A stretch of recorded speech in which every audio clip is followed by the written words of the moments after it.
voir comment tu seras puissante. Quatrième point, j'espère. Quatrième point. Change ta manière de jeûner et de prier. La manière dont tu pries et de jeûner là, tu ne le fais pas bien. Les prières et de jeûne, ce sont des armes trop lourdes même, trop puissantes. Jeûne. Bien aimé, lorsque le Seigneur me parlait de ces choses, il a dit comme ça. Il a dit, mais vous jeûnez. Vous faites bien vous jeûner. Mais il n'y a pas de différence le jour de vos jeûnes et les jours normaux. Les jours normaux dans vos vies. Il n'y a pas de différence. Bien aimé, là, si la Bible nous a parlé des jeûnes de Jésus, on ne nous a pas parlé des fois Jésus-Christ ne jeûnait pas. Juste une fois dans la Bible est écrit que Jésus-Christ a jeûné 40 jours et 40 nuits. Cela veut dire, beaucoup de gens sont en train de jeûner. À chaque, ils jeûnent, cela devient l'habitude. Le jeûne devient une habitude chez les hommes, chez les chrétiens. Cela devient une habitude. Oui, c'est normal, ça doit être une habitude. Mais ça ne doit pas être une habitude, mais ça doit être une attitude. Le jeûne ne doit pas être l'habitude, mais ça doit être maintenant une attitude. Le jeûne, c'est une attitude, non une habitude. Si tu te fais de tes jeûnes l'habitude, cela n'est pas un jeûne. Ça devient autre chose. Mais ton jeûne, ça doit être une attitude que tu donnes à Dieu. Je ne sais pas si les gens comprennent. Or, cette attitude-là de jeûne, c'est celle-là que le Seigneur attend de nous. Lorsque Jésus-Christ a jeûné 40 jours et 40 nuits, qu'est-ce que Jésus-Christ a fait? La Bible dit quoi? On va lire ça dans le livre de Luc. Luc 4. Vous allez comprendre, je vais vous parler de cela beaucoup. En tout cas, excusez-moi pour le temps que la vidéo va prendre. Luc chapitre 4, la Bible dit quoi? Jésus rempli du Saint-Esprit, revint du Jourdain, et il fut conduit par l'Esprit dans le désert, où il fut tenté par les diables pendant 40 jours. Il ne mangeait rien durant ces jours-là, après qu'ils firent écrouler et il eut faim. La Bible dit, il fut conduit par les diables. Jésus-Christ fait quoi? Quand il était dans le jeûne et les prières, la Bible dit, attendez d'abord, l'Esprit du Seigneur, Jésus rempli du Saint-Esprit, ok, revint du Jourdain. Il revint du Jourdain. Il fut conduit par l'Esprit dans le désert. Quel esprit l'a conduit dans le désert? C'est l'Esprit de Dieu. Le Saint-Esprit l'a conduit dans le désert. Lorsque nous parlons du désert, nous voyons une attitude. Une attitude, ce n'est pas une habitude. Il n'avait pas l'habitude d'aller dans le désert. Mais c'était une attitude. Cela veut dire il fut conduit dans le désert par l'Esprit. L'Esprit lui a fait conduire dans le désert. Cela veut dire, là où il était, il n'y avait ni personne. Vous voyez l'attitude? Il n'y avait pas de gens. Il n'y avait rien à boire, rien à manger. Il n'y avait pas de distraction. Il n'avait rien du tout. Il était là seul et concentré. Le désert, cela veut dire le moment qui t'est privé des choses. Le désert, c'est un endroit où il n'y a pas de paix, il n'y a pas l'eau, qui t'est privé des choses. L'attitude, un jeûne, c'est une attitude. C'est une attitude que toi, tu dois avoir pendant le moment de jeûne. C'est-à-dire, ça doit avoir une différence pendant que tu jeûnes et lorsque tu ne jeûnes pas. Il y a certaines personnes qui jeûnent à chaque fois, mais le jeûne devient normal. Pour lui, il n'y a pas de changement dans sa vie. Mais chaque année, il jeûne plusieurs moments. En plusieurs, il fait que jeûner. Le jeûne, ça devient comme une habitude. Il se prive de manger. Donc, crise de faim, quoi. Il fait des crises de faim. Il ne prend même pas le temps de prier. Il n'a pas entré dans ses jeûnes avec un but. Ça doit avoir un but. Tu jeûnes pourquoi? Pourquoi tu vas entrer dans la prière? Tu vas comprendre maintenant. Lisons les livres d'Ésaïe. Ésaïe chapitre 58. Ésaïe 58. La Bible dit, criez en plein gossier, ne te retiens pas. Lève ta voix comme une trompette et annonce à mon peuple c'est l'iniquité. À la maison de Jacob c'est péché. Écoutez maintenant. Tous les jours ils me cherchent. Ils veulent connaître mes voies comme une nation qui n'aura pratiqué la justice. Ils n'auraient pas abandonné la loi de son Dieu. Ils ne demandent des arrêts de justice. Ils détruisent que nous sert de jeûner si tu ne vois pas. Pourquoi tu gênes si tu ne vois rien? Si tout ne marche pas, pourquoi tu gênes? Si ta vie ne change pas, pourquoi tu gênes? Si tu es en train de gréver les fins pour rien, pourquoi tu es en train de gêner d'abord? Pourquoi tu gênes?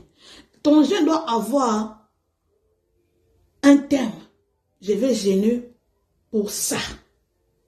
Pourquoi tu gênes? Parce que je veux que ma vie change. Du péché à la repentance. Je gêne pour ça. Je gêne pour être puissant spirituellement. Tu dois avoir une attitude. Qui nous sert de gêner si nous ne voyons pas? De mortifier notre âme. Si tu n'y a point d'égard.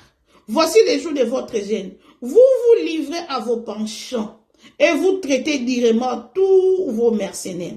Voici vous gênez pour disputer et vous querellez. Donc tu as fait des gênes ta vie normale. À chaque fois tu gênes, tu peux bavarder, tu peux te charmer avec ton mari, tu peux tabasser les enfants. Tu es en train de gêner. Tu es en train de gêner. Donc toi tu veux pas, tu t'es abstenu seulement de la nourriture. Donc le reste là ne te concerne pas. Tu t'es abstenu de la nourriture seulement. Tu te grèves de faim pour rien. Tu te donnes la famine pour rien du tout. Vous gênez pour que votre voix soit entendue en haut. Et c'est là les gênes auxquels je prends plaisir. Un jour, un homme humilie son âme. Courber la tête comme un jour. Et se coucher sur les sacs et la cendre. Et c'est là ce que tu appelles un gêne. Donc les gens sont en train de gêner pour que les gens les voient. Ils gênent, oh, je gêne 3 fois par semaine. Je gêne, à chaque mois je fais une semaine de gêne. Je prends une semaine, ça devient une habitude.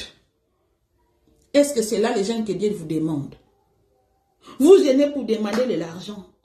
Vous gênez pour avoir la richesse. Vous gênez pour que vos ennemis, pour que vous détruisez les sorciers là puissent mourir.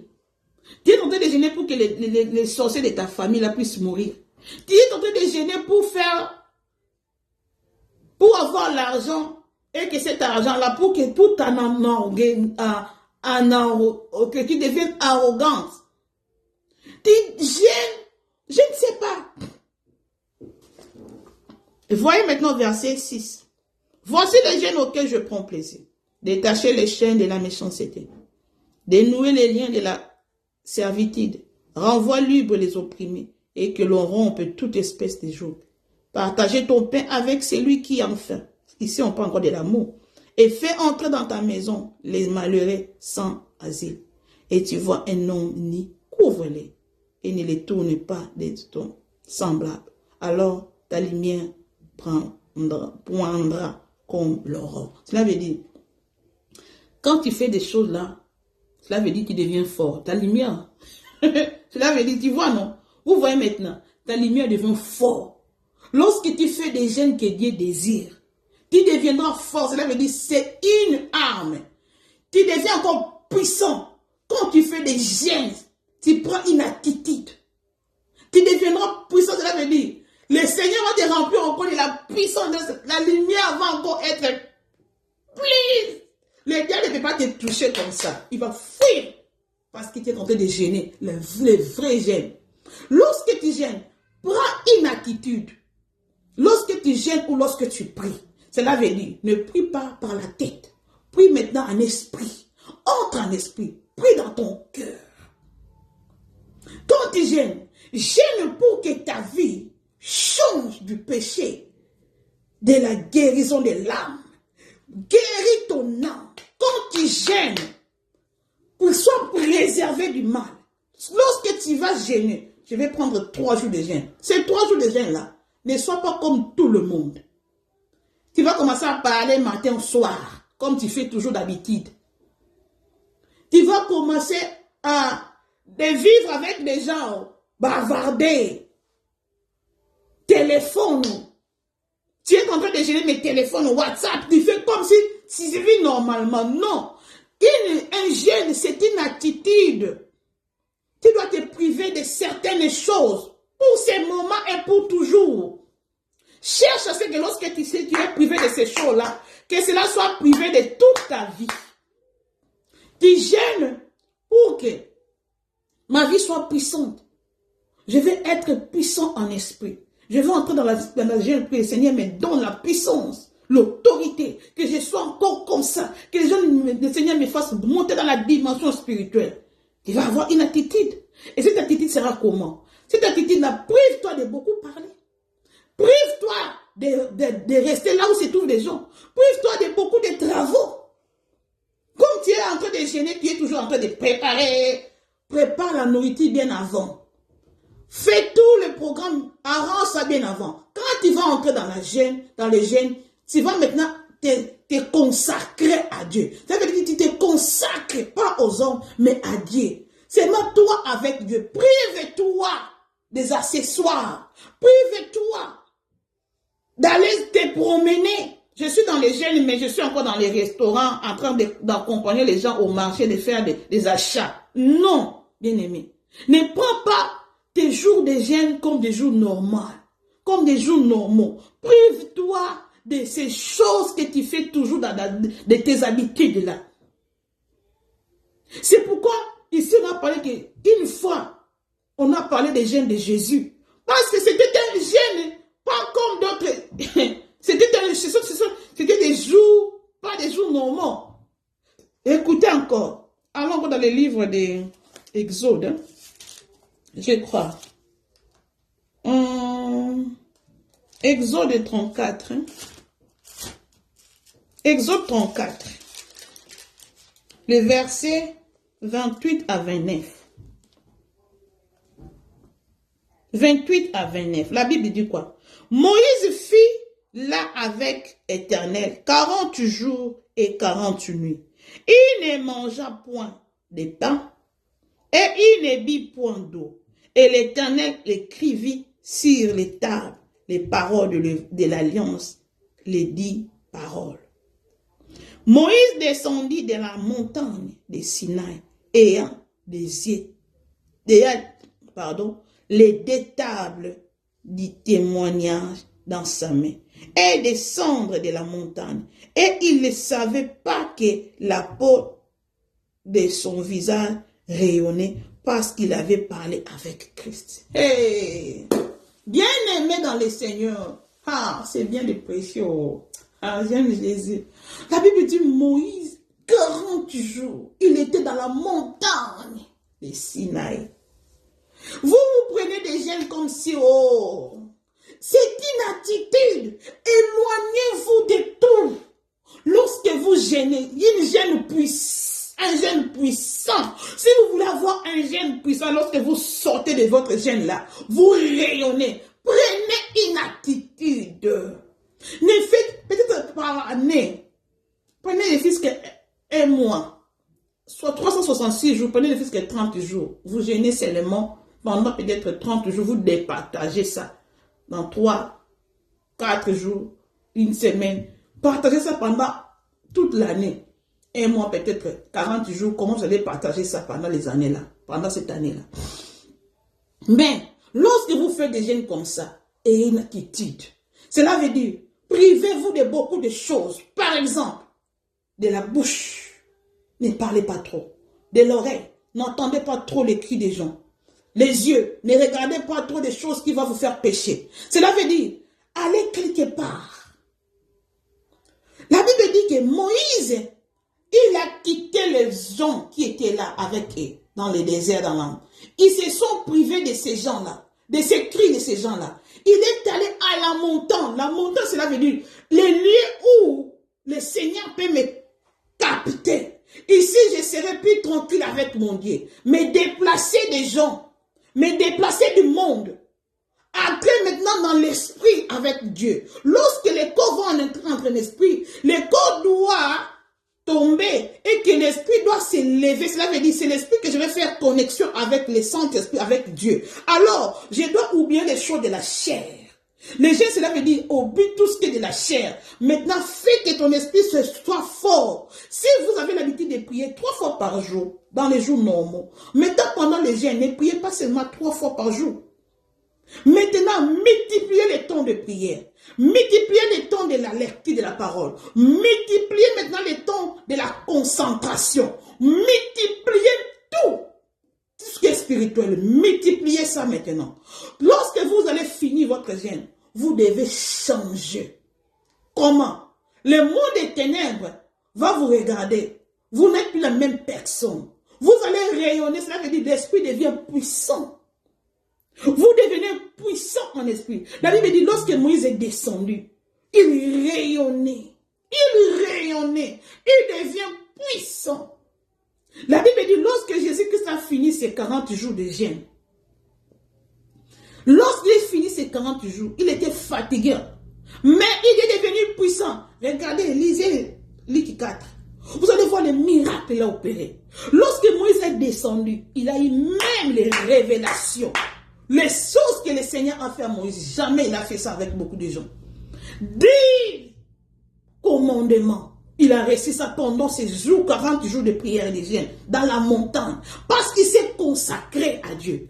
Il s'est consacré à Dieu. Ce n'est pas n'importe quel moment. Ce ne sont pas des moments normaux. Ce ne sont pas des temps normaux. Ce sont des moments s'éloigner de tout et avoir l'intimité personnelle. Parce que vous voulez obtenir des choses du ciel. Vous voulez être puissant. Alors éloignez-vous de tout. Prenez ces moments-là très sérieux. Très, très sérieux. Vous êtes dans les jeûnes, vous préparez du matin au soir. Vous êtes dans la cuisine. Vous préparez. Je vais prier. Vous entrez, vous priez. Vous revenez, préparez. Vous parlez au téléphone. Alors, je suis en train de gêner. Hein. Coupez d'abord, je vais aller. Non, bien-aimé. Non, bien-aimé. Non, non, non. Les jeûnes, ce sont des moments qu'on appelle des moments consacrés. Ce sont des temps consacrés. On n'en donne qu'à Dieu. Lorsque vous êtes là, le Saint-Esprit avec vous seul. Privez-vous de certains. Il y a des temps, même moi, quand je fais des jeûnes comme ça, je ne me lave pas. Si je n'ai pas dit Amen. J'ai fait 3 jours de jeûne comme ça. 3 jours de jeûne comme ça. J'étais dans ma chambre seulement, enfermée. J'ai eu des révélations depuis ma naissance jusqu'au jour de ce jour-là où j'étais. J'ai eu des révélations depuis ma naissance. Le Seigneur commence à me révéler ma naissance. Je n'ai pas brossé. Je n'ai pas dit comme ça que vous ne brossez pas. Si vous avez quand même, vous pouvez brosser. Moi, j'étais célibataire. Je me suis enfermée. J'étais célibataire. Je me suis enfermée. Je n'ai pas brossé. Je ne me suis pas lavé. Je ne suis pas sortie pour regarder ne fût-ce que la télévision 1 minute, 1 seconde. Je n'ai pas fait ça. Je n'ai pas touché à mon téléphone. Je n'ai pas fait ça. Je suis sortie de ma chambre à 18h30. Je me suis lavé. Je me suis brossé. J'ai pris le thé. J'ai pris le thé. Mais lorsque j'étais sortie, bien aimé, j'étais sortie pas comme Sandra d'avant. Les premiers jours seulement. Plein de révélations. Dès ma naissance. Je me suis enfermée dans la chambre. je fermais la porte. Je dis, Seigneur, toi avec moi seulement. Dormir, se reposer, prier, méditer. Tu pries 1 heure, 2 heures du temps. Tu ouvres la parole, tu médites, tu prends le temps de dormir un peu. Tu reviens encore, tu pries. Je n'ai parlé à personne. Bien aimé, 3 jours. C'est ça qui a fait ma vie aujourd'hui. Je vous dis la vérité, les Dieu m'est témoin. C'est ça qui a fait ma vie aujourd'hui aux États-Unis. C'est ça qui m'a donné le mariage.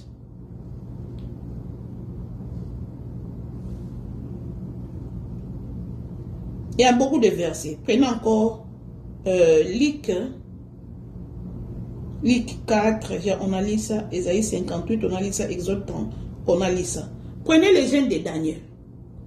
Regardez lorsque le Seigneur donnait les instructions aux enfants d'Israël. Lorsque vous gênez, faites ceci, faites. Regardez un peu ce que le Seigneur. Donc le Seigneur, il ne prend pas des gènes de blague. Il ne blague pas. Lorsque tu dis que je gêne, que cela ne soit pas l'habitude, quoi. Lorsque tu dis que tu gênes, donc il faut gêner. Il faut que le monde des ténèbres sache que celui-là, on ne peut même pas toucher à ses chevaux. On ne peut même pas s'approcher parce qu'il est un fait maintenant. Il devient un fait. C'est ça qu'on appelle le vrai gêne. Et lorsque vous êtes dans les gènes, pardonnez, n'ayez pas de problème déjà. Vous vous gênez, mais comme cela devient l'habitude, donc vous avez des problèmes déjà, vous ne parlez pas avec votre mari, vous gênez. Vous êtes ennemi avec quelqu'un, vous êtes dans la gêne. Je vais gêner pour lui. Je vais voir. Quand je vais gêner pour lui là, il aura les bien-aimés. Vous gênez pour conquérir les gens, pour la compétition, ou bien vous gênez pour quoi? La Bible dit lorsque vous gênez, ayez le cœur d'amour. Partagez. Donnez. Priez même pour les autres. Bien-aimé dans le Seigneur, c'est ça le vrai gêne. 5e point, pour finir. L'annonce d'évangile de paix. Annoncer l'évangile de paix. La puissance qui est dans ça là. Il faut annoncer l'évangile de paix. Dernier point, l'évangile de paix. L'évangile de paix. Aujourd'hui, les gens ne savent pas c'est quoi l'évangile de paix. Quand le Seigneur m'a parlé de ça, l'évangile de paix, je ne savais pas. Mais quand il m'a expliqué, c'est là par là que j'ai compris. C'est quoi l'évangile de paix? L'évangile de paix, ce n'est rien que parler de Jésus dans toute sa vérité, dans tout son amour, dans toute sa compassion, dans tout ce qu'il est, dans toute sa vérité. L'évangile de paix, c'est quoi? Lorsque nous lisons les versets bibliques, prenons d'abord l'Éphésiens. Éphésiens 6. Ça, ce sont des armes puissantes. Ce sont des armes puissantes que les gens ignorent. Évangile de paix. C'est une arme puissante, bien-aimée dans le Seigneur. Nous prenons le livre des Éphésiens, toujours chapitre 6, des armes au verset 15. La Bible dit quoi? La Bible dit, mettez pour chaussures à vos pieds les ailes qui donnent l'évangile de paix. Les ailes qui donnent, vous avez vu que c'est une arme, mais les ailes qui donnent l'évangile de paix. Donc vous avez l'évangile de paix en vous. La Bible dit, mettez pour chaussures l'évangile et les ailes qui donnent l'évangile de paix. Lorsque vous prêchez la bonne nouvelle, l'évangile de paix, ça consiste de l'amour de Jésus. Lorsque vous prêchez, vous serviteurs, vous voulez être puissants dans les domaines spirituels, n'enseignez pas les gens comment avoir les prédications, par exemple, comment être prospère, comment être... Le diable, lui, il est dans ça. Le diable n'aime pas que les gens soient sauvés. L'évangile de la violence, comment attaquer les sorciers, comment détruire les sorciers. Ça, les sorciers, je vous ai déjà parlé, les sorciers, ce sont des personnes comme toi. Montrons les gens les combats spirituels. Mais ne montre pas comment détruire ta tante aux gens. Vous venez, Boya kota ndenge tozo bundisa. Banoko na biso bandoki. Nous ne combattons pas la chair. Nous ne combattons pas la chair. L'évangile de paix, cela veut dire enseigner les gens le salut, l'amour de Jésus. Moi, je peux venir ici, comme je vous parle là. Je vous parle, cet évangile que je vous donne là, c'est l'évangile de paix. Cela veut dire quoi? Je vous parle de Jésus. Comment est l'amour de Jésus? Qu'est-ce que Dieu veut de toi? Bien-aimé, nous devons d'abord chercher que les âmes soient sauvées. Nous ne devons pas d'abord détruire les personnes. Toi, tu viens, comme j'ai toujours dit, tu viens prêcher l'évangile, le dépouillement. Mais la manière que tu donnes cet évangile de dépouillement, tu es en train d'emmerder même les gens qui écoutent tes enseignements. La manière tu es très rigoureux en ça là. Tu es en train de condamner des gens. Tu amènes l'évangile de la condamnation. Christ est venu pour sauver, il n'est pas venu pour condamner. Christ, lorsqu'il est venu, il nous a montré d'abord l'amour. Viens tel que tu es dans la présence de Dieu. Viens tel que tu es d'abord. Quand tu es là-bas, tu viens tel que tu es. Quand le Saint-Esprit va entrer en toi, il va venir te convaincre maintenant de péché. C'est le Saint-Esprit qui va faire le travail de te convaincre de certains péchés. Mais toi, prêche d'abord l'évangile du salut, ce qui va sauver. Toi qui fais l'évangile, toi qui viens dénoncer les œuvres du diable, mais fais-les avec amour, avec la paix. Nous devons avoir l'évangile de la paix. Cela veut dire l'amour pour sauver, la joie pour montrer comment le Seigneur aime les gens. L'évangile de la patience. Il faut avoir la patience envers les hommes. La patience. Ne sois pas trop.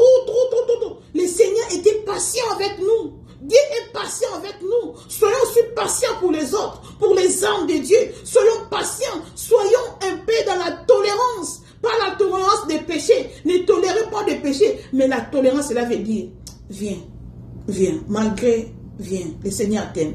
Malgré ton comportement, le Seigneur a besoin de toi. Malgré que tu es sorcier, je tolère.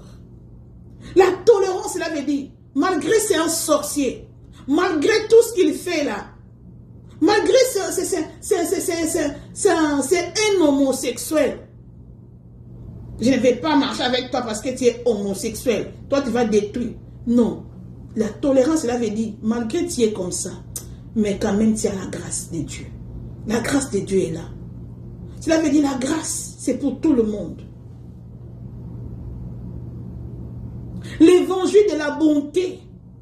Ayons la bonté aux gens.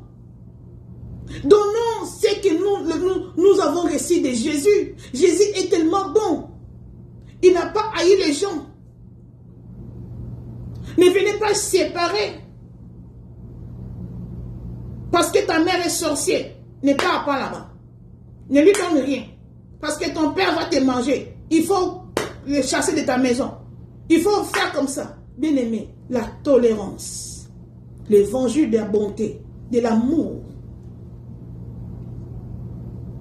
Vous venez dénoncer avec un cœur qui pique. C'est comme si vous voulez crucifier des gens. Non, dénoncer avec amour. Dénoncer avec joie. Avec paix. Avec patience. On attend à ce que les personnes puissent changer. Ce n'est pas aujourd'hui que tu prêches la personne, tu veux qu'il change aujourd'hui seulement.